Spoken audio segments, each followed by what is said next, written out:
स्टडीची मालिका ऐकत आहोत जिचं नाव आहे मनुष्य काय आहे. स्तोत्र 8 आणि वचन 4 वर ही मालिका आधारित आहे. ज्या ठिकाणी स्तोत्रकर्ता दावीद राजा म्हणतो, मनुष्य तो काय की तू त्याची आठवण करावी. आणि म्हणून ह्या संदेश मालिकेचं नाव आहे मनुष्य काय आहे. आणि आजचं आपलं शीर्षक आहे बंडामुळे झालेले बदल. बंडामुळे झालेले बदल, चेंजेस कॉज बाय रिबेलियन. आतापर्यंत आपण पाहिलं की मनुष्य किंवा मनुष्याचं व्यक्तिमत्व हे 3 भागामध्ये किंवा 3 घटक आहे. पहिले थेसलोनिके 5:23 मध्ये आत्मा, जीव आणि शरीर. आणि हे ज्यावेळेस देवाने मनुष्य निर्माण केला, उत्पन्न केला, म्हणजे शास्त्र सांगतं की मनुष्य ही देवाची निर्मिती आहे. सायन्स आणि वेगवेगळ्या थेरीज काय सांगतात ते नाही, तर देवाचं वचन सांगतं की आपण देवाची निर्मिती आहोत, त्याच्या प्रतिमेत केलेली. आणि याचं वर्णन उत्पत्ती 2 आणि वचन 7 मध्ये आपण वाचतो. उत्पत्ती 2 आणि वचन 7. जर आपण ते वचन पाहिलं तर त्या ठिकाणी काय लिहिले तिथून आपण सुरुवात करूया.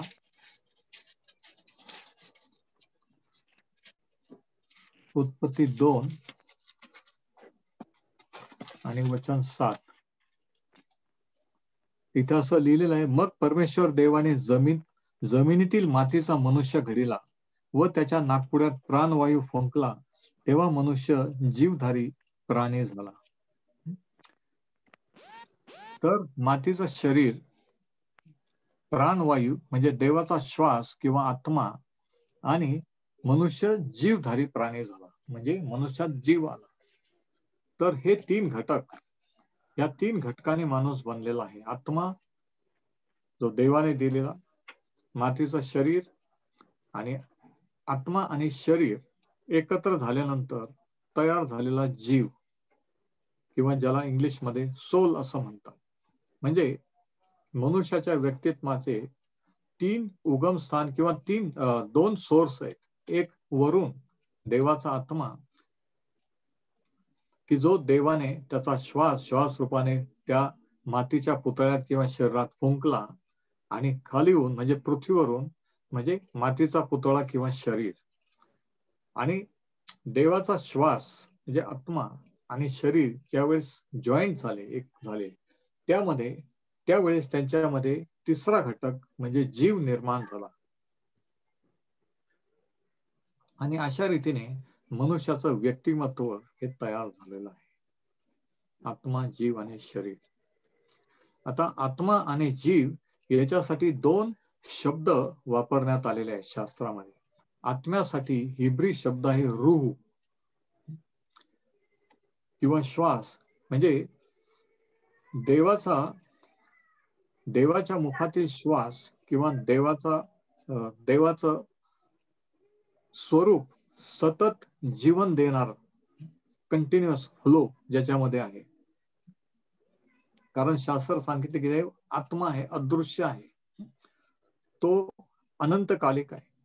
म्हणजे देवाचा एक पार्ट देव आत्मा आहे, आणि त्याच्यातला एक पार्ट त्याने माणसामध्ये घातला, फुंकला, तो म्हणजे आत्मा. आणि जीव याच्यासाठी जो हिब्री शब्द आहे तो आहे नेफेश. नेफेश किंवा जीव म्हणजे असं श्वास आत घेणं आणि बाहेर काढणं, श्वास आत घेणं आणि बाहेर काढणं, म्हणजे त्याला नेफेश म्हटलेलं आहे. श्वास घेणे आणि श्वास सोडणे. तर आत्म्यासाठी शब्द आहे रूह आणि जीवासाठी शब्द आहे नेफेश. आता नेफेश किंवा जीव हा आत्म्यावर अवलंबून आहे. जीव हा आत्म्यावर अवलंबून असल्यामुळं जो जीवनाचा सोर्स आहे आत्म्यामध्ये, त्याच्यातून आपण आत श्वास घेतलो ते आत्म्यातून, आणि श्वास बाहेर सोडतो. म्हणजे जीव हा आत्म्यावर अवलंबून आहे जिवंत राहण्यासाठी.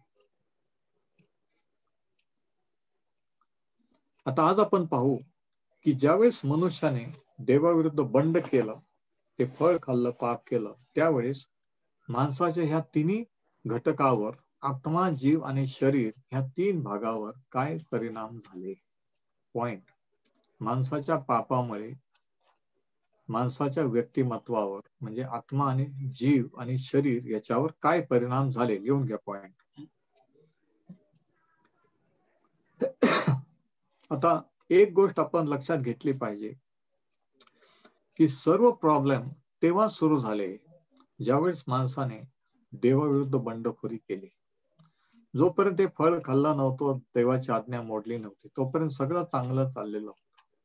आदाम हव्वाचे एकमेकांचे संबंध नीट होते, काही वादविवाद, भांडण तंटा नव्हतं, कोणता शारीरिक किंवा मानसिक त्रास किंवा आजार नव्हता. पण प्रॉब्लेमची सुरुवात तेव्हा झाली देवाविरुद्ध बंडखोरीमध्ये. म्हणजे देवाविरुद्ध बंड हे सर्व प्रॉब्लेमचं मूळ आहे. यशा 53 आणि वचन 6 या ठिकाणी हे स्पष्टपणे सांगितलेलं आहे. आपण वाचू ते वचन. यशा 53 आणि याचं 6वं वचन. या ठिकाणी यशा संदेष्टा असं लिहितो, असं म्हणतो, आम्ही सर्व मेंढराप्रमाणे बहकून गेलो होतो. सर्व हा शब्द अंडरलाईन करा. म्हणजे याच्यात कोणी ऑप्शन नाही, कोणी म्हणू शकत नाही की नाही आम्ही त्याच्यातले नाही, आम्ही बंडखोरी केलेली नाही. आम्ही सर्व मेंढराप्रमाणे बहकून गेलो होतो, आम्ही प्रत्येकाने आपापला मार्ग धरिला होता. प्रत्येकाने हा शब्द अंडरलाईन करा. तर ह्या ठिकाणी आपण वाचतो की शास्त्रलेख असा आहे की मानवजात ही सर्व बहकून गेलेली आहे आणि प्रत्येकाने आपापला मार्ग धरलेला आहे. म्हणजे सर्वांनी देवाविरुद्ध बंड पुकारलेला आहे. सर्वजण देवाविरुद्ध स्वतःच्या इच्छेने झालेले आहे. आता जीवामध्ये स्व किंवा सेल्फ हा असतो. त्या जीवामध्ये जीव जो घटक आहे माणसाचा, त्याच्यामध्ये माणसाचा इगो हे असतो की जो म्हणतो की मला हे पाहिजे किंवा मला नको, माझी इच्छा आहे. तर ही इच्छा शक्ती, निर्णय शक्ती ही माणसाच्या जीवामध्ये आहे. शरीरामध्ये नाही, आत्मामध्ये नाही, जीवाच्या पार्टमध्ये. इच्छा शक्ती, निर्णय शक्ती आणि भावना या तीन गोष्टी जीवामध्ये आढळून येतात. आता बंड हे शरीराने होत नाही, बंड हे आत्म्याने होत नाही, तर बंड हे जीवामध्ये किंवा निर्णयाने किंवा इच्छा शक्तीने होतं. म्हणजे जीवाचा जो पार्ट आहे, जीव जो आहे त्याच्यामध्ये होत असतं. म्हणजे याचा अर्थ काय? याचा अर्थ हा की माणसाच्या सर्व प्रॉब्लेमची सुरुवात ही शरीरातून झालेली नाहीये, माणसाच्या आत्म्यातून झालेली नाहीये, तर जीवातून झालेली आहे. किती जणांना समजतंय? आता हा स्टडी थोडा समजायला अवघड आहे कारण आपण हे जरा डिटेल मध्ये घेत आहोत, म्हणून नीट लक्ष द्या. म्हणजे देवाविरुद्ध बंड करण्याचा आणि आज्ञा मोडण्याचा हा माणसाने निर्णय जो घेतला तो शरीरामध्ये घेतला नाही किंवा आत्म्यात घेतला नाही, तर जीवामध्ये घेतला. कारण जीवामध्ये निर्णय शक्ती ही आहे, इच्छा शक्ती आहे, आणि त्या निर्णयामुळे माणूस देवाविरुद्ध माणसाने बंड पुकारलं, माणूस देवाविरुद्ध झाला. म्हणजे हा परिणाम फळ खाल्ल्याचा किंवा आज्ञा मोडण्याचा झाला. आता हे केल्यानंतर याचा परिणाम, देवाविरुद्ध बंडाचा परिणाम माणसाच्या व्यक्तिमत्वाच्या प्रत्येक घटकावर झाला.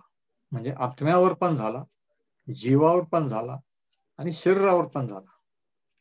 हा इफेक्ट, हा परिणाम आज्ञा मोडण्याचा आणि फळ खाण्याचा. पहिला पॉइंट, माणसाच्या आत्म्यावर काय परिणाम झाला आज्ञा मोडण्याचा.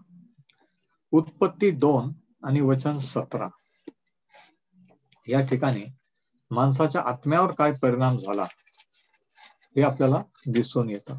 उत्पत्ती 2 आणि 17 या ठिकाणी परमेश्वराने ही आज्ञा आदाम आणि हवा यांना दिलेली होती. पण बरे वाईटाचे ज्ञान करून घेणाऱ्या झाडाचे फळ खाऊ नको, कारण ज्या दिवशी त्याचे फळ तू खाशील त्या दिवशी तू खास मरशील. आता हे स्पष्ट सांगितलं आणि मरू नये ही देवाची इच्छा होती आणि आहे. आणि म्हणून मरण हे देवापासून नाहीये. तरीही कोणी मरण पावलं, ऍक्सिडेंट झाला, काही ट्रॅजेडी झाली, तर लोक काय म्हणतात, आपण काय ऐकतो, देवाने असं का केलं, देवाने असं करायला नको. म्हणजे डायरेक्ट बेधडक देवाला माणूस दोष देतो. का? कारण माणूस मनाने, इच्छाशक्तीने बंडखोर झालेला आहे. माणसाने देवाविरुद्ध बंडखोर झालेला आहे. म्हणून तो देवावर आरोप करायला, ब्लेम करायला मागापुढं पाहत नाही. काही वाईट झाले की पहिल्याने तो दोष देवाला देतो. हा बंडखोरीचा परिणाम. हा काय देवाचा स्वभाव नाही, हे काय देवाची प्रतिमा नाही. हे पतन पावलेल्या माणसाचे शब्द असतात, बोल असतात. तर उत्पत्ती 2 आणि 17 मध्ये सांगितलंय की ज्या दिवशी तू फळ खाशील त्या दिवशी खास मरशील. पण आपण जर वाचलं तर आपल्याला असं आढळून येतं की आदाम हवा यांनी फळ खाल्ल्यानंतर सुद्धा आदाम 930 वर्ष जगला. म्हणजे काय की त्या दिवशी तो मरण पावला नाही. पण मेन पॉइंट त्या 17 वचन बघा.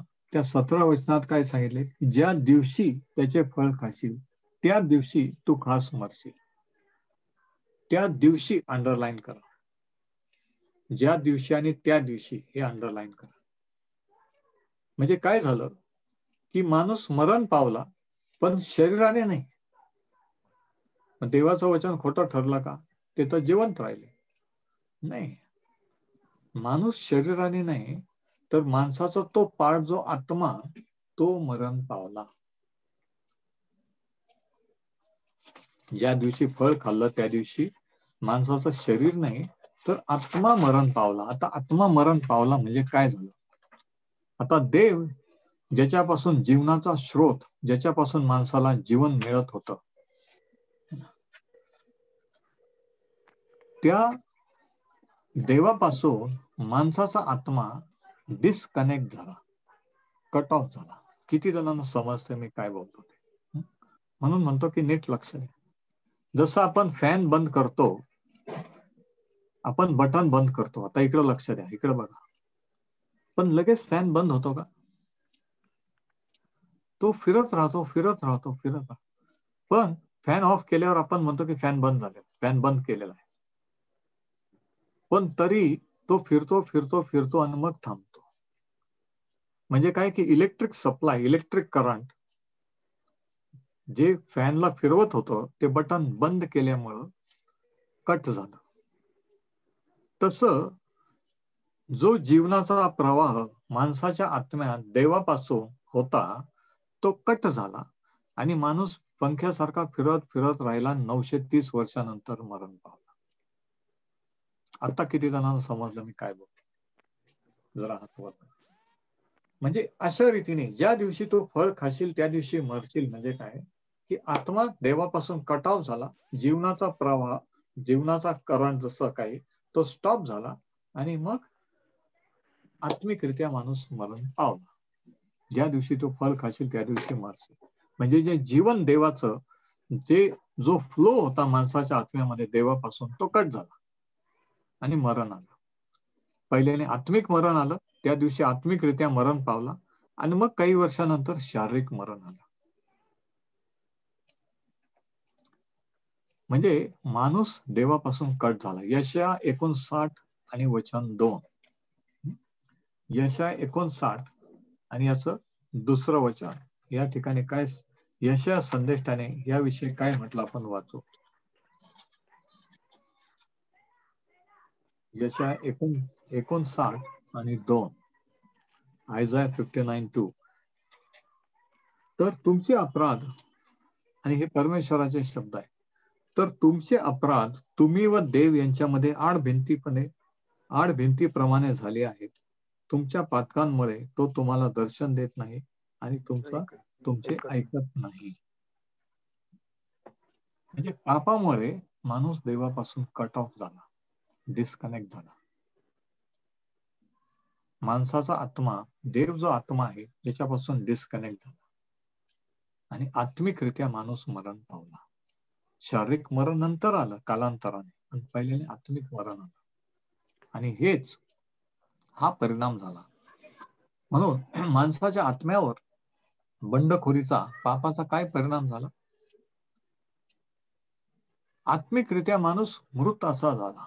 आणि हेच इफिस्करास पत्राचा 2रा अध्याय आणि 2ऱ्या वचनात लिहिलेलं आहे. तर बरेच वचनं घेतलेले आहेत, म्हणून तुम्ही रेडी राहायचं आणि हे वचन प्रत्येकाने पाहायचं आणि चेक करायचं की मी जे सांगतो ते शास्त्रातून सांगतो का. आणि ज्यांना सापडत नसेल त्यांनी ऐकायचं, फक्त रेफरन्स लिहून घ्यायचे आणि नंतर ते वाचायचे. कारण तुम्ही जर शोधत बसाल तर तुम्हाला सापडेपर्यंत मी पुढे गेलेला असणार. म्हणून फक्त रेफरन्सेस नोट डाऊन करायचे. इफिस 2 आणि वचन 2. पौल इफिस्करांना लिहिताना म्हणतो, पहिल्या वचनापासून आपण वाचू. तुम्ही आपले अपराध व आपली पातकी यामुळे मृत झाला असता. मृत हा शब्द अंडरलाईन करा. तुम्हासही त्याने म्हणजे ख्रिस्ताने जिवंत केले. म्हणजे काय? पौल म्हणतो की ख्रिस्ताकडे वळण्यापूर्वी, सुवार्तेवर विश्वास ठेवण्यापूर्वी, तारण होण्यापूर्वी तुम्ही मृत असे होता. पण ते तर जिवंत होते. हा, शरीराने जिवंत होते, पण आत्म्याने मृत होते. प्रत्येक माणूस शरीराने जरी जिवंत असला तरी आत्म्याने मृत असतो. जोपर्यंत ख्रिस्त त्याला जिवंत करीत नाही, जोपर्यंत आत्म्याचं तारण होत नाही, तो आत्मा देवाशी कनेक्ट होत नाही तोपर्यंत. किती जण प्रेज द लॉर्ड म्हणू शकतात? किती जणांना समजतंय मी काय बोलतोय? तर तो म्हणतो तुम्ही मृत असे होता. आता तारणापूर्वी ही कंडिशन माणसाची असते. आणि आणखी काय असतं? मृत असतो. आणखी काय? वचन 2. त्यात तुम्ही पूर्वी चालत असा, हे तुमचे कृत्य जगाच्या राटीप्रमाणे अंतरिक्षाचा राज्यापती म्हणजे आज्ञाभंजक लोकात कार्य करणारा आत्म्याचा अधिपती याच्या वहिवाटीप्रमाणे असते. म्हणजे तो म्हणतो की पूर्वी आपण आत्मिकरित्या मृत होतो, आज्ञा मोडणारे होतो आणि देवाचा क्रोध आपल्यावर होता. म्हणजे बघा, ज्या दिवशी तू फळ खाशील त्या दिवशी मरशील. आत्मिकरित्या मरण पावला. आणि तेच सत्य, तेच प्रकटीकरण इतकीच करायला सांगितलेलं आहे की तारणापूर्वी माणसाची अवस्था ही आत्मिकरित्या मृत अशी असते. आणि म्हणून तत्वज्ञानाने, संस्काराने किंवा हे करा ते करू नका नियमाने जीवन येत नाही. लक्षात घ्या, माणसाला जीवनाची गरज आहे, कारण माणूस आत्मिकरित्या मृत आहे. इफिस 4 आणि 18 बघा. इफिस 4 आणि 18 या ठिकाणी आणखी काय सांगितलेलं आहे? पौल लिहितो की ते, आता हे असे जे लोकांचं तारण झालेलं नाही, जे आत्मिकरित्या मृत असे आहे, ते बुद्धी संबंधाने, कशा संबंधाने? बुद्धी संबंधाने अंधकारमय झालेले आहेत. म्हणजे काय? त्यांच्या बुद्धीने ते देवाच्या गोष्टी, देवाचं वचन, देवबिव हे गोष्टी समजू शकत नाही, कारण बुद्धीच अंधकारमय झाली. ते जरी PhD असले, जरी ते क्वालिफाईड असले, तरीही ते म्हणतात देवबिव काही नाही. आपण माकडापासून झालो किंवा कोणापासून झालो. म्हणजे काय? ही भ्रष्ट बुद्धी, मानवी बुद्धी, ही ओरिजिनल देवाने दिलेली बुद्धी नव्हती. देवाने दिलेली बुद्धीने माणसाने जनावराला जे ते नावं दिली. हत्तीला काय म्हणतात, घोड्याला काय म्हणतात, कशाला काय म्हणतात. तेव्हा ओरिजिनल बुद्धी होती. पण पापामुळे काय झालं? बुद्धी अंधकारमय किंवा भ्रष्ट झाली. त्यांच्यातील अज्ञान बघा, इफिस 4 आणि 18 सर्वजण बघा त्या वचनाकडे. त्यांच्यातील अज्ञान, अज्ञान हा शब्द अंडरलाईन करा. बुद्धी संबंधाने अंधकारमय हे 2 शब्द अंडरलाईन करा. आता हे फार महत्वाचं आहे. लेकरांशी खेळत बसायचं नाही, इकडं लक्ष द्या. त्यांच्यातील अज्ञान व त्यांच्या अंतःकरणाचा कठीणपणा, अंतःकरणाचा कठीणपणा अंडरलाईन करा. तिसरी गोष्ट, यामुळे ते ईश्वरी जीवनाला पारखे किंवा वेगळे झाले आहे. ईश्वरी जीवनाला पारखे अंडरलाईन करा. आता ह्या वचनामध्ये, एका वचनामध्ये 18 वचनात 4 महत्वाच्या गोष्टी सांगितलेल्या आहेत. पापाचे परिणाम काय झाले माणसावर, त्या 18 वचनाकडे बघा, नंतर लिहा. आधी ते शब्द बघा. प्रदीप, बुद्धी संबंधाने अंधकारमय, पहिलं. दुसरी गोष्ट अज्ञान. तिसरी गोष्ट अंतकरणाचा कठीणपणा. आणि चौथी गोष्ट ईश्वरी जीवनाला परके किंवा ईश्वरी जीवन मुकणे. मी तुम्हाला सांगितलं की ईश्वरी जीवन जे फ्लो वाहत होतं ते कट झालं, डिस्कनेक्ट झालं. तर 4 गोष्टी आहेत. परत एकदा रिपीट करतो, लिहिल्या नसतील तर लिहून घ्या. 4 गोष्टी झाल्या. ही माणसाची अवस्था असती तारणापूर्वी. मग आता तुम्ही चेक करा की तुमचं तारण झालं की नाही, याच्यावरून तुम्हाला कळेल. पहिली गोष्ट इफिस 4:18, बुद्धी संबंधाने अंधकारमय. दुसरी गोष्ट अज्ञान. तिसरी गोष्ट अंतकरणाचा कठीणपणा. आणि चौथी गोष्ट ईश्वरी जीवनाला परके किंवा ईश्वरी जीवन गमावले. आता ह्या 4 गोष्टीवरून काय दिसून येतं की माणूस हा बंडखोर झालेला आहे. माणूस देवापासून कट ऑफ झालेला आहे. हे बंडखोरीचे परिणाम आहे. आता आत्म्यामध्ये हे झालं. आता दुसरा घटक माणसाचा काय आहे? जीव. आत्मा, जीव आणि शरीर, बरोबर. दुसरा पॉइंट, जीवावर किंवा जीवामध्ये झालेले बंडखोरीचे परिणाम. दुसरा पॉइंट काय? जीवावर झालेले बंडखोरीचे परिणाम. आता आदाम आणि हवा यांना देवाने त्याच्या प्रतिरूपात, प्रतिमेत निर्माण केलं होतं. देव त्यांच्याशी बोलत होता, ते देवाशी बोलत होते, आणि अशा रीतीने सुंदर सहभागिता चाललेली होती. आता हे किती महिने, किती दिवस चाललंय आपल्याला माहित नाही, मला माहित नाही. पण एक गोष्ट निश्चित की फळ खाल्ल्यापूर्वी, सैतानाने फसवण्यापूर्वी, हे रिलेशन, हा संबंध, हे नातं देवाशी अगदी व्यवस्थित होतं. पण जेव्हा सैतानाने मोह घातला, ते फळ दाखवलं आणि सांगितलं, हे खाऊन तर बघा, खाऊन तर बघा, तोडून तर बघा, दिसायला किती समोर बघा तर. आणि असं म्हणून म्हणून म्हणून रोज रोज रोज, है ना, डोकं खराब केलं तिचं, हवेचं. आणि एक दिवशी तिने ते तोडलंच आणि खाल्लं. म्हणजे काय? तोडण्याची इच्छा निर्माण झाली, खाण्याची इच्छा निर्माण झाली. देवाने सांगितलं होतं खाऊ नको, पण जे देवाने सांगितलं होतं करू नको, ते करण्याची इच्छा निर्माण झाली आणि मग ते केलं. आणि सैतानाचं ऐकल्यामुळे काय झालं की माणसाच्या मनामध्ये, कारण जीवामध्ये मन असतं, मनामध्ये इच्छाशक्ती, निर्णय शक्ती असते. आदाम आणि हवा यांच्या मनामध्ये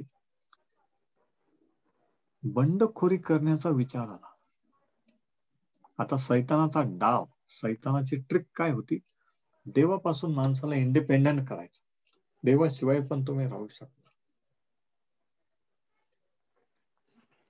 हे हा डाव होता.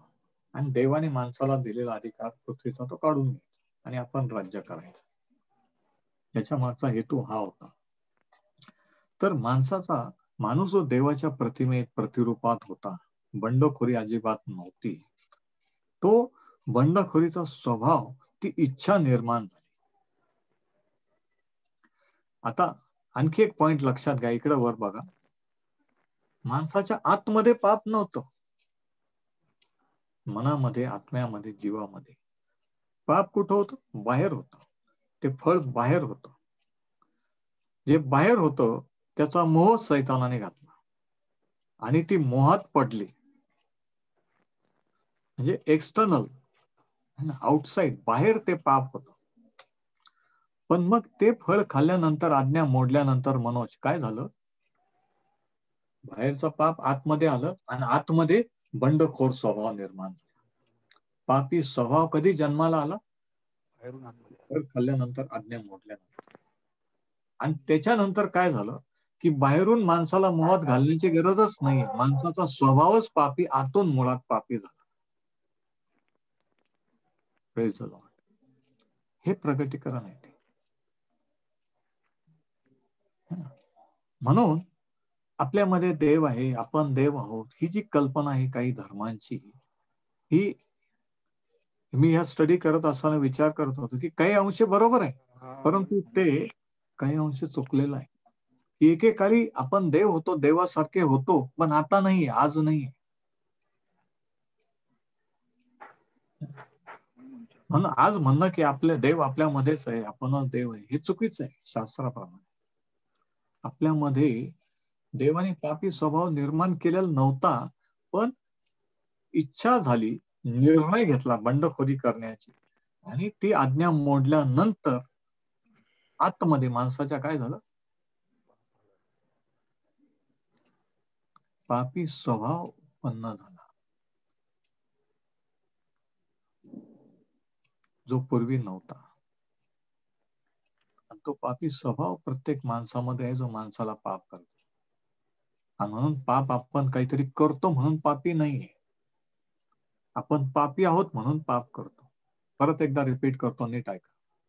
आपण पाप करतो म्हणून माणूस पापी नाहीये, माणूस पापी आहे म्हणून पाप करतो. किती जणांना समजलं? आता ही स्टडी आहे, गाफील बसायचं नाही, नीट लक्ष द्यायचं आणि एक एक वाक्य, एक एक शब्द कॅच करायचं, आणि हे प्रगटीकरण. तर माणसाचा जीवावर काय परिणाम झाला की त्या जीवामध्ये पापी स्वभाव उत्पन्न झाला, निर्माण झाला. पॉइंट लिहून घ्या. पहिली परीक्षा माणसाची बाहेरून होती. पहिला मोह, फळ ते बाहेर होतं, जे करू नये ते बाहेर होतं, पण नंतर ते केल्यानंतर तो पापी स्वभाव आतून निर्माण झाला आणि माणूस पापी झाला. म्हणून इफिस 2:2 मध्ये आपण वाचलं, इफिस करास पत्र 2 अध्याय 2 वचन, की त्यात तुम्ही पूर्वी चालत असा किंवा राहत असा, हे तुमचे कृत्य जगाच्या राहटीप्रमाणे अंतरिक्षाचा राज्यपती म्हणजे आज्ञाभंजक लोकात कार्य करणाऱ्या आत्म्या याच्या वहिवाटीप्रमाणे असे. त्या लोकात आपण सर्व आपल्या दैहिक वासनास अनुरूपसे मागे वागलो, आपल्या देहाच्या व मनाच्या, अंडरलाईन करा, देहाच्या व मनाच्या इच्छाप्रमाणे करीत होतो व निसर्गता इतराप्रमाणे क्रोधाची प्रजा होतो. तारणापूर्वी तो म्हणतो आपली अवस्था अशी होती. देवाला जे आवडत नाही तेच आपण करत होतो, आणि म्हणून क्रोधाची प्रजा होतो. तिसरं वचन बघा, आपण सर्व हा शब्द अंडर, दैहिक वासनास अनुरूपचे मागे वागलो, आपण देहाच्या व मनाच्या इच्छेप्रमाणे. कशाच्या इच्छेप्रमाणे चालत होतो? आत्म्याच्या नाही, देवाच्या नाही, तर आपल्या शरीराच्या आणि देहाच्या आणि मनाच्या. ते मन कुठं आहे? जीवामध्ये आहे. ती इच्छा शक्ती कुठं आहे? मनामध्ये आहे. आणि मन कुठं आहे? जीवामध्ये आहे. म्हणजे जीवावर काय परिणाम झाला की जीवाने आपण देवाविरुद्ध बंडखोर असे झालो.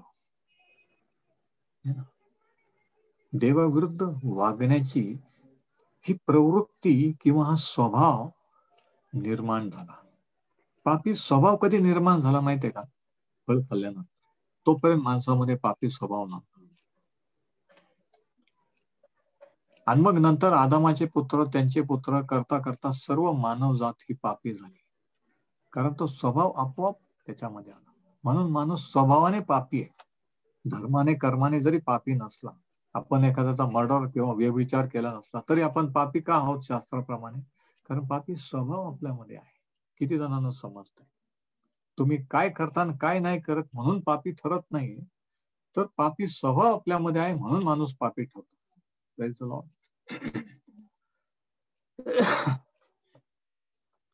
म्हणजे माणसाने देवाविरुद्ध बंड केल्यानंतर,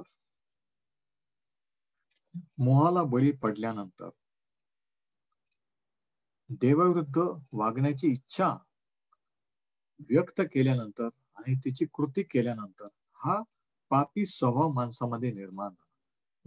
आता ते इफिस्करास 2, इफिस्करास याचा 2रा अध्याय आणि याचं 3रं वचन बघा. त्या लोकात आपण सर्व आपल्या दैहिक वासनास, वासनास हा शब्द अंडरलाईन करा. वासना म्हणजे वाईट गोष्टींसाठी असलेली इच्छाशक्ती, दैहिक वासना. आणि हेच याकोब त्याच्या पत्रामध्ये लिहितो. याकोबाचे पत्र 1 अध्याय आणि याचं 14वं वचन. याकोबाचे पत्र 1:14 या ठिकाणी तो म्हणतो, तर प्रत्येक मनुष्य, त्याच्या अगोदर तो सांगतो की देव माणसाची परीक्षा घेत नाही, मोहात पाडत नाही. तर मग कसं? प्रत्येक मनुष्य आपल्या वासनेने, वासनेने हा शब्द अंडरलाईन करा. याकोब 1:14. प्रत्येक मनुष्य आपल्या वासनेने ओढलेला व भुलविलेला असा मोहात पडतो. म्हणजे माणसाच्या मनात जी वासना आहे, जीवात आतमध्ये जी वासना आहे, तिच्यामुळे माणूस मोहात पडतो आणि पाप करतो. पण ती वासना, तो आतमध्ये पापी स्वभाव कधी तयार झाला? आज्ञा मोडल्यानंतर. म्हणजे जीवावर काय परिणाम झाला? जीव, मन देवाविरुद्ध बंडखोर झाला, आज्ञा मोडणार झाला. तिसरी गोष्ट, 3रा घटक काय आहे? आत्मा, जीव आणि 3रं काय? शरीर. शरीरावर काय परिणाम झाला? 3रा पॉइंट, बंडखोरीमुळे शरीरावर झालेला परिणाम. 3रा पॉइंट.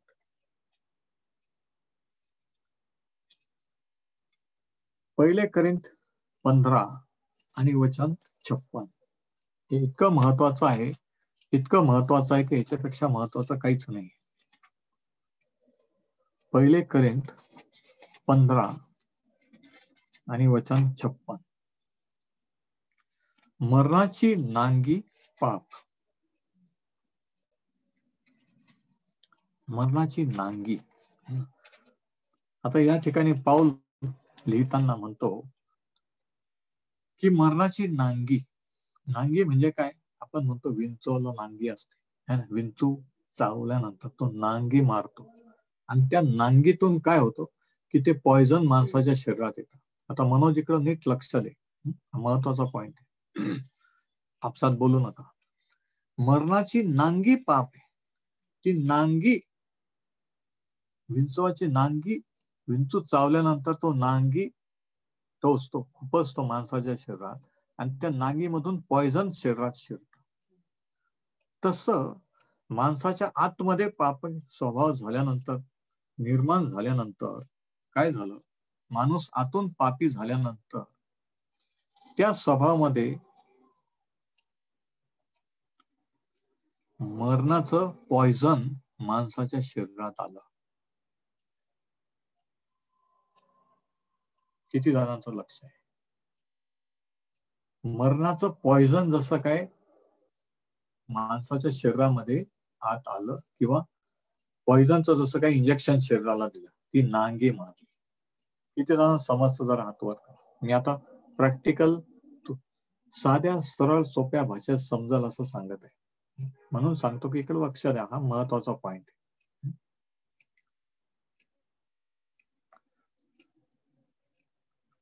मरणाची नांगी पाप. ती नांगी पापाने मारली आणि मरण आतमध्ये शिरलं. मरणाचं पॉइझन माणसाच्या शरीरात शिरलं. मग शरीरामध्ये वेगवेगळे दुखणे, आजार, म्हातारपण, वृद्धापकाळ आणि शेवटी मरण हे आलं. म्हणजे काय झालं? शरीरावर काय परिणाम झाला बंडखोरीचा? की शरीर हे नश्वर किंवा नाशवंत असं झालं, ते कुजू लागलं आणि मग शेवटी ते मरण पावलं. लहान बाळ आपण पाहतो किती सुंदर असतात. कोणाचे लहान बाळ आपण पाहिले तर, मग वाढत असताना मग तरुणपण, सुंदर देखणं माणूस दिसतो. पण मग नंतर काय होतं की जसं दिसतो तसं दिसत नाही आणि मग वय व्हायला लागतं, माणसाचा चेहरा, माणसाचं शरीरात चेंजेस, बदल व्हायला लागतात. वृद्धापकाळ येतो आणि शेवटी काय होतं? मरण. म्हणजे हे मरण हे माणसामध्ये इंजेक्ट झालं.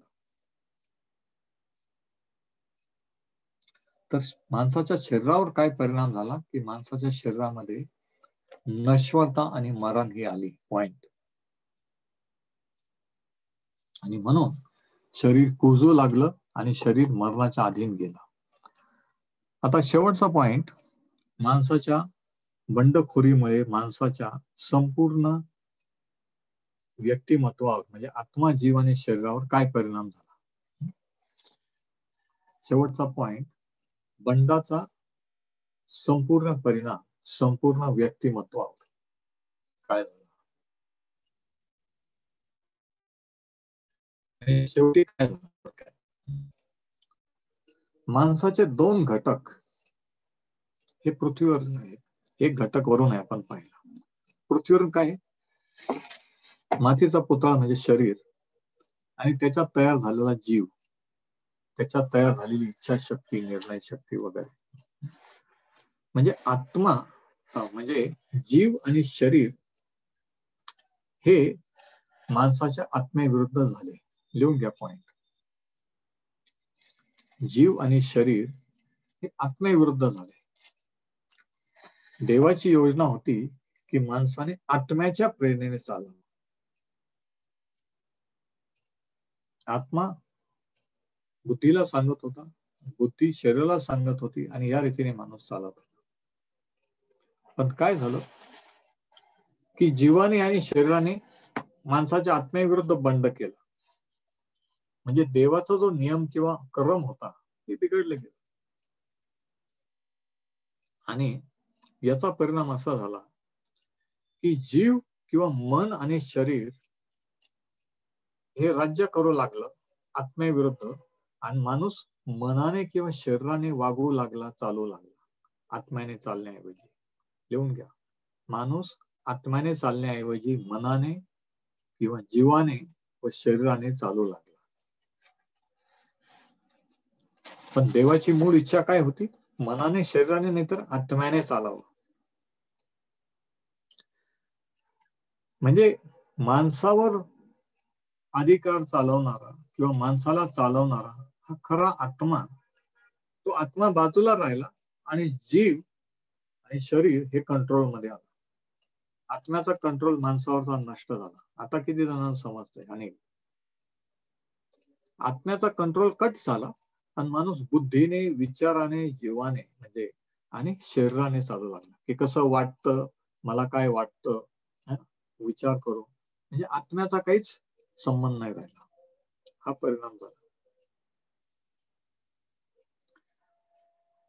म्हणजे देवाची इच्छा होती की माणसाने आत्म्याने चालावं, पण आत्मा कटाव झाला, जीवाचा आणि शरीराचा आत्म्याशी संपर्क तुटला आणि माणूस बुद्धीने, मनाने चालू लागला.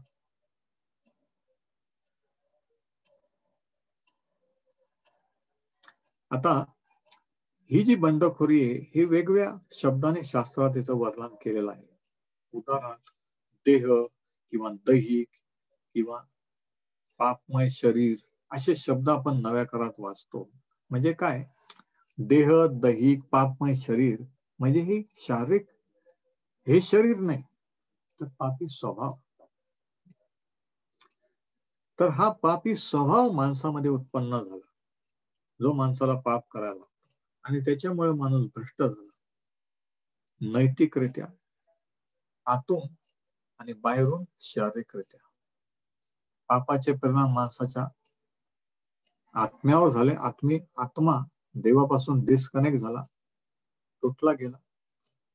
जीवामध्ये जे मन आहे, इच्छाशक्ती आहे, ती देवाविरुद्ध झाली आणि शरीर जे आहे त्या शरीरावर परिणाम झाला की ते शरीर पण नश्वर झालं, दुखणे, आजार केला, वयस झालं आणि मरणाला वयस झालं.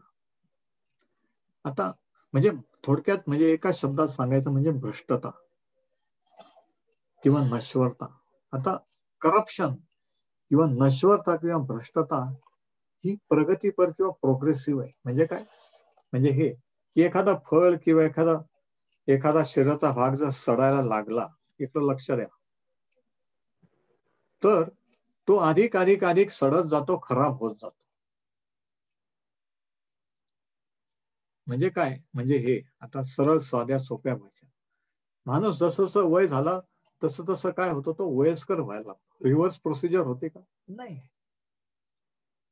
करप्शन किंवा भ्रष्टता मनाची किंवा शरीराची किंवा आत्म्याची ही वाढत वाढत जात असते, लहानपणापासून तरुणपणी मोठेपणी म्हणतात. जसं जसं माणसाला कळायला लागतं तसं तसं तो अधिक बंडखोर, अधिक पापी, अधिक देवापासून दूर झाला. कारण का, करप्शन हे वाढत जाणार आहे, भ्रष्टता ही वाढत जाणार आहे, कमी नाही होणार. म्हणून काहीतरी असं व्हायला पाहिजे की ज्याच्याद्वारे ही प्रोसेस, ही प्रक्रिया स्टॉप झाली पाहिजे, तरच माणूस वाचू शकतो. नाहीतर नाही. नाहीतर माणसाच्या व्यक्तिमत्वाचा नाश आहे, आत्म्याचा, जीवाचा आणि शरीराचा. आणि याच्यासाठी देवाने काय उपाय केला, ही प्रक्रिया कशी स्टॉप होऊ शकते, याच्यावर काय उपाय आहे हे आपण पुढच्या स्टडीमध्ये पाहूया. आणि आज आपण इथंच थांबू. आता रिकॅप, कन्क्लुजन, सारांश जे मी आतापर्यंत सांगितलं ते.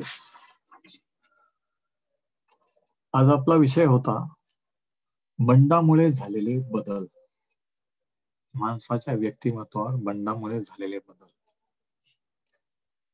आत्म्यावर काय परिणाम झाला, की आत्मा देवापासून कट झाला,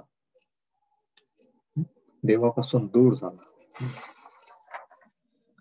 आत्म्याचा देवाशी संबंध राहिला नाही, म्हणजे आत्मिकरित्या मृत असे झाला. म्हणून ख्रिस्त हा जीवन देणार. कारण माणसाला काय पाहिजे, माणसाला कशाची गरज आहे, जीवनाची गरज आहे, धर्माची नाही, चांगल्या विचाराची नाही, संस्काराची नाही. तू असं करू नको, तसं करू नको. तर मुद्दा माणूस, लहान पोरगा जास्त तसंच करतो का, कारण पापी स्वभाव आतून आहे, आतून आहे, बाहेरून काहीच करू शकत नाही, त्यांना तसं करणंच आहे. तर आत्म्यावर परिणाम हा झाला की आत्मा देवापासून कट झाला, आत्म्याचा देवाशी संपर्क तुटला, जीवनाशी संपर्क तुटला, मरण. जीवावर काय परिणाम झाला, जीव बंडखोर झाला, आज्ञा मोडणारा झाला. आज्ञा मोडणारा स्वभाव, बंडखोरीचा स्वभाव मनामध्ये, इच्छाशक्ती, माणसाची इच्छाशक्ती काय झाली की देवाविरुद्धच नेमकं जे वाईट, जे खोटं तेच करायचे, ही प्रवृत्ती निर्माण झाली, जी पूर्वी नव्हती. फळ खाण्यापूर्वी नव्हती, पूर्वी आज्ञापालन होतं. आणि शरीरावर काय परिणाम झाला, का शरीरामध्ये पॉयझन मरणाचा आला पापामुळे. ते पॉयझन इंजेक्ट झालं आणि शरीर नश्वर, वृद्ध आणि शेवटी मरणाला कुजणार असं झालेलं आहे.